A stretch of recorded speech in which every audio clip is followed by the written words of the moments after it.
নতুন iPhone 17 pro max series কিনতে গেলে খরচ হবে 2 লক্ষ টাকা। তারপরও কেন মানুষজন বলছে অর্থিট জানেন কি?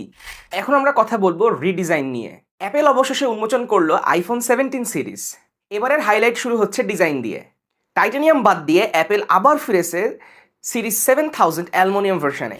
পুরো ফোনটাই বানানো হয়েছে একটা ইউনিবডি ফ্রেমে, বাইরে এনোডাইজড ফিনিশিং। ইউনিবডি ফ্রেমটা মূলত কি সেটা আপনাদেরকে প্রথমে বলি। ফোনের পার্টস আলাদা আলাদা জোড়া নয়, অর্থাৎ ফোনের বাইরের আউটলুকটা কোনো আলাদা অংশ নয়, বরং এটা একটা সলিড মেটাল ব্লক থেকে তৈরি। এই ডিজাইনের ফলে ফ্রেমে কোনো জয়েন্ট বা দুর্বল পয়েন্ট নাই, তাই এবারের আইফোনটা হয়েছে আরও বেশি শক্তপোক্ত এবং লং লাস্টিং। এই সাথে বাইরের লুক একেবারে মসৃণ এবং কোনো প্রকার জোড়া বা জোড়াতালি চোখে পড়ে না, দেখতে অনেক প্রিমিয়াম লাগে। আর এবারের আইফোনে টাইটানিয়াম বাদ দিয়ে অ্যালুমিনিয়াম ব্যবহার করা হয়েছে, যার কারণে ফোন বড় হলেও ওরকম ভারী ফিল করা হবে না আশা করা যাচ্ছে। আর কালার অপশন আছে 3টা: রিফাইন সিলভার, ডিপ ব্লু এবং কসমিক